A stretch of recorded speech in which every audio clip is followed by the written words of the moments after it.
What's up, guys? Welcome back to Daily Crypto Thoughts. Are you overwhelmed by all the crypto ecosystems out there? You hear that Altcoin Daily is saying Cardano is a great ecosystem, and Crypto Banter saying Solana is amazing, and then somebody else is saying that Potion is the best, and Avalanche, and all these ecosystems. And most of you, most likely, just like I did when I first started in crypto, is I would buy into the ecosystem that I thought sounded nice, that the founder is posting on Twitter, or they're doing podcasts, or they're being interviewed. And so all these things in this presence online made me think that the ecosystems are thriving and good to invest in. But sadly, guys, that is not the way it works. Crypto is just like the rest of the real world. We have to test things for ourselves to find out whether they are good or whether they are not good. And so that's what today I'm going to show you guys how to explore multiple crypto ecosystems, and then you can pick the best ones that you think are worth investing your money and your time into. You must learn to navigate multiple ecosystems, guys. Only then will you be able to decide which ones are the legit projects and worth investing your money in. Don't just blindly follow what crypto influencers and random Twitter accounts are telling you, guys. So in this video, I'm going to give you a breakdown of the top 6 ecosystems to watch for in 2024 and 2025. But most importantly, I'm going to give you guys the specific decentralized applications within each of these ecosystems that you need to go to and use and test for yourselves, guys, so that then and only then you can determine for yourselves if it is an efficient and robust network that you're willing to bet on. If not, then why invest in them at all, guys? Don't invest in things just based on rumor and what influencers say. So you must go test out these blockchain networks and these ecosystems yourself with the applications I'm about to tell you in this video. So which ones are the best ones to choose from? So today we're going to be looking at Ethereum, Solana, Avalanche, Cosmos, Hedera, and Potion. These are my top 6, guys. So one thing that I must say before I get started is that you must always question even your own knowledge and beliefs, because in crypto evolves very, very fast, guys. If you think you know, you don't know. I don't know. Crypto Banter doesn't know. Altcoin Daily doesn't know. Nobody knows, guys. So for example, what do you actually know about the core altcoins that you hold right now?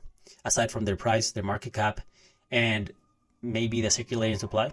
For most, that's about it, right? Only caring about number go up. Is the price going up or going down? So there's so much more to know, guys. If you're not willing to educate yourself, you will risk losing all the time you spend in crypto and potentially your hard-earned money. And I'm talking about not a few months or hours. If you're like me and many others, we've been around since 2021, 2020. That sounds like not long ago, but that's already 3-4 years ago, guys. If we've been spending that much time in crypto and we fuck it up in this bull run, we buy the wrong things just because some influencers told us to buy, we just wasted all that time. And most likely all our free money that we've been putting into crypto throughout those 3 or 4 years. So don't fuck this up, guys. Do the work. Don't be lazy. But I'm here to help you because I'm going to show you exactly how to do it. So every ecosystem has 5 core components, guys. And these components you need to explore and test out for yourself. So component number 1 is each ecosystem, each blockchain network has the foundational blockchain network. For example, Ethereum is a foundational blockchain network. That is the foundation. That is the network itself, Ethereum. There's Solana, Avalanche, Cosmos, Hedera, Potion, as I mentioned previously, right? And then number 2, we have the DEX, a decentralized exchange. Each of these blockchain networks and each ecosystem has their own decentralized exchange. And of course, there can be multiple decentralized exchanges, but most often one will gobble up most of the liquidity and the volume. And you must know that DEXs are very important for an ecosystem because they're a decentralized New York Stock Exchange, for example. They are the heart of every ecosystem, guys, as it is through DEXs that volume and liquidity flows through the ecosystem, bringing up the number of users and TVL, which stands for total value locked in the network. And networks in crypto, in tech, are essentially valued by the number of users and the total value locked within the network. So decentralized exchanges are very important because they are the ones that allow users to come in and use that ecosystem. DEXs offer multiple functions, guys, such as swapping, liquidity staking, and many, many more things that I will not get into in this video, but you can go out and explore for yourself once you go and use applications that I'm about to tell you. Okay, component number 3 is DeFi, decentralized finance platforms, guys. Very, very important. If DEXs are not the core part of an ecosystem, DeFi certainly is as well. More for the purpose of adoption in today's world, guys, because decentralized platforms offer decentralized lending and borrowing applications and functions, and also staking protocols. So in these decentralized platforms, you can, for example, go to the Solana network, and let's say you have a bunch of Bitcoin. You can go and use a decentralized platform and say, here, I'm going to lend you this Bitcoin. You're going to pay me 2 or 3% yield yearly for holding this Bitcoin. And in exchange, I'm going to take USDC, which is the US dollar digital crypto. And I'm going to use that USDC to buy other things or cash it out and use it as I wish. And then at a later point, I will come back and return that USDC to you or to that network to get my Bitcoin back. And during this time, Bitcoin would have most likely gone up in price, but you get to buy it back, and just by simply returning the amount of money that you borrowed up front. So this is very, very cool because we no longer need banks. And so an application and a network that really, really brings this home and kills it in DeFi could be the dominating blockchain network, guys. So DeFi is very, very important. And then DeFi platforms also include launchpads, guys.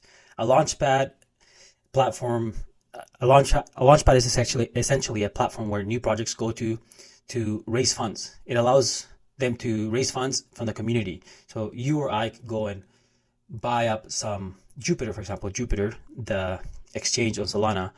If they were launching on a platform, we would be able to go on that platform, buy some tokens upfront before they go out onto the public market. And so it's a good way to incentivize people to come in and buy up the tokens, 50% or 60% or 30% of the tokens, whatever the project wants to distribute to the users up front. And then for you being early, you get to buy it at a cheaper price. And so that is part of DeFi as well, guys. Then number 4, NFT platforms. Now, if you're in crypto, you probably know that NFTs are more than just what people make it seem to be. And NFTs are not simply, JPEGs or memes. NFT platforms, eventually you'll be able to exchange NFTs about anything. For example, my watch. My watch could be an NFT and it could be tokenized. And someday these NFT platforms will be very important because you'll be able to exchange and bet on, for example, NFTs of watches, like a Rolex watch. It will no longer be buying the watch physically, which you're still doing, but this would be done through the NFT platform. So NFT platforms are important because they create a free market for minting, buying, and selling of NFTs, guys. And then number 5, and last but not least, is a decentralized interactive wallet application. This is very, very, very important because it's what allows each ecosystem to act decentralized. Because decentralized interactive wallet applications allow you to get your tokens off of centralized exchanges, for example, FTX or Binance, or if you're in Canada, Newton. So you'll be able to interact with the ecosystem outside of these centralized exchanges. You should never be keeping your tokens in centralized exchanges, guys. You should only use it to buy the core coins that you need to enter an ecosystem, and then buy, for example, Cardano, and then use the Cardano to go and move it into the Cardano wallet. And then from there, you can use all the decentralized applications.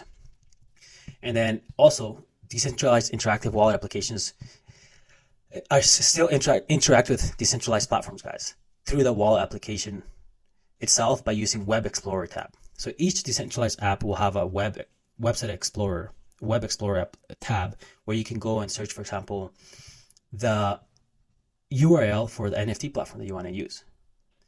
For example, in Solana, an NFT platform that's very popular right now would be Tensor. So through the Phantom wallet on Solana, you'll be able to enter the Tensor URL and access the NFT platform directly through your wallet, so you don't have to go out and use your Chrome or Safari Explorer.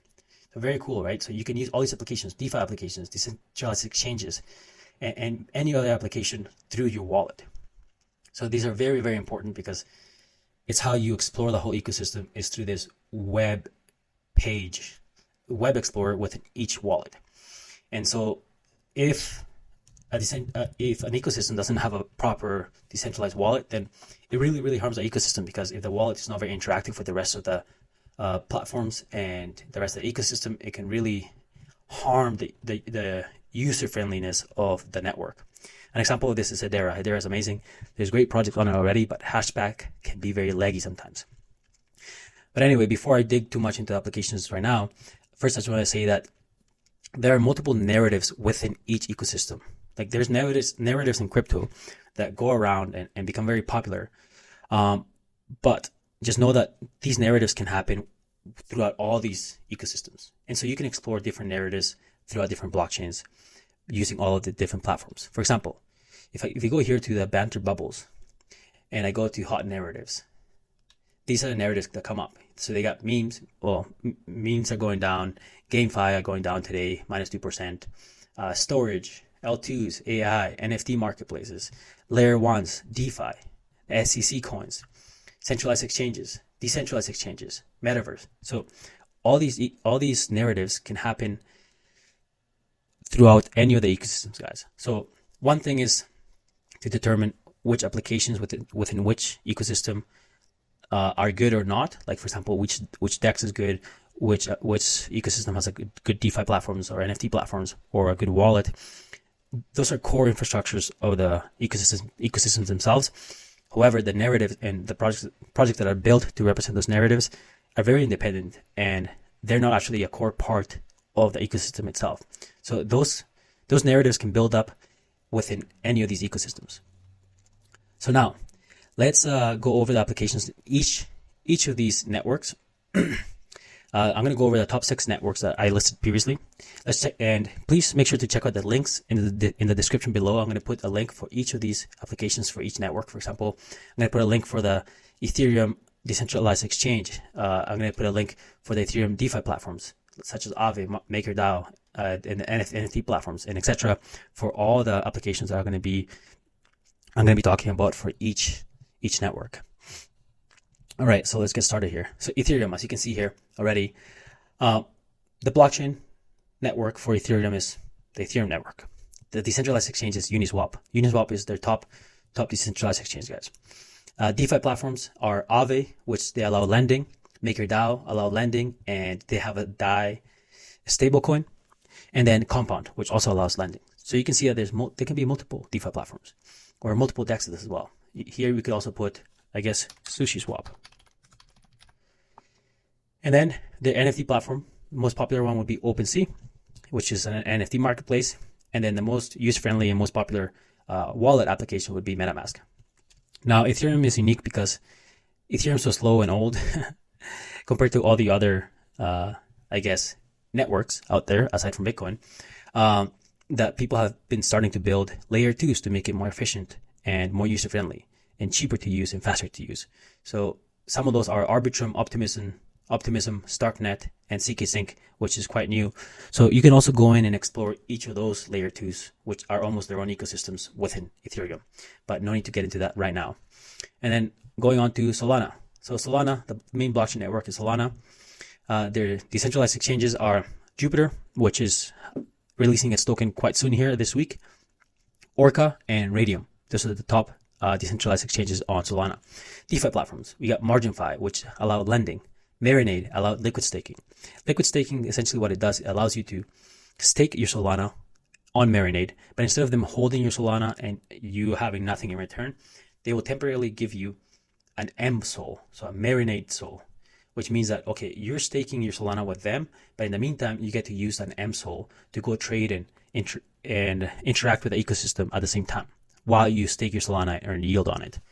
And then Camino, which also allows lending. And then NFT platforms for Solana, you got Tensor and Magic Eden for the biggest ones right now, most popular ones for NFT marketplaces. And then wallet application, you got Phantom, and then there's also Backpack. But I would recommend Phantom because it is just so user friendly. It actually just surpassed, I believe, MetaMask in the most, or it surpassed Coinbase, the Coinbase application, as the most downloads on phone applications. So Phantom is very popular. I love it. Very user friendly. All right, going on to Avalanche. The blockchain network for Avalanche is obviously Avalanche, AVAX, decentralized exchanges. The top one would be, I would say, Trader Joe. I use it quite often. WooFi and UniSwap is also compatible for Avalanche. And then for DeFi platforms, we got Banky, which allows lending, and Aave, which also does lending and is also compatible for Avalanche. NFT platforms, we got Hyperspace. And then the wallet application, we got Core, which is quite interactive with the whole ecosystem, actually, and I recommend trying it out. Remember, guys, I am providing the links in the description below for each of these applications for each blockchain network. So also note to make sure to check the URLs and check the official Twitter accounts of each of these applications to make sure that you're visiting the correct websites and the correct platforms, because the last thing you want to do is be connecting to a platform that is a scam, and then all of a sudden you grant them access to spend your tokens and then they'll wipe you out, guys. All right, excuse me. So Cosmos Network, another one of my favorites, and I think is very, very undervalued right now. If you use Cosmos, once you go through all these applications, you'll see that it's so smooth and so amazing to use that I'm surprised that it isn't valued at a higher valuation. So the blockchain network for Cosmos is Cosmos, which is the Atom token. Decentralized exchanges, the core one that I use, and the main one I would say is Osmosis, on which you can stake, swap, and even provide liquidity pool staking. And then DeFi platforms for Cosmos would be Stride, which allows you to stake any of your Cosmos ecosystem tokens, and then Yumi, which the URL for this is actually www.ux.xyz, which allow lending. And then for NFT platforms, we got Stargaze. It's a very, very undervalued project. No financial advice, but I would say it's a very good bet right now. And this is their NFT marketplace. And then wallet application is Kepler. They also got Leap Wallet. I haven't tried Leap myself, but I love Kepler. Just so user-friendly and so interactive that I have felt no need to go over to Leap just yet. And then second last year, guys, we got Hedera Network, which is Hedera Hashgraph. Their blockchain network is Hedera, token HBAR.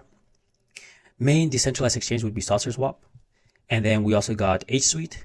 Both of them allow you to swap tokens. And then HeliSwap. For DeFi platforms, we got HSuite, and then which allows you to stake your tokens. And then we got Stater, which allows you to do liquid staking. And then for your NFT platform, you got HSuite, which is their NFT marketplace. So as you can see, HSuite is actually quite a broad platform, which acts as a decentralized exchange, acts as a DeFi platform for staking and lending, and then it acts as an NFT platform. So you can see that Hedera actually has a lot of work to do in terms of the DeFi side of things, because HSuite kind of does it all right now. But there needs to be more competition, I think, to kind of drive innovation and adoption in the Hedera network. But overall, I am very happy with Hedera, and I think it's just starting. DeFi, I think, is just blooming in Hedera, and I think it's going to be very, very bullish throughout 2024 and 2025.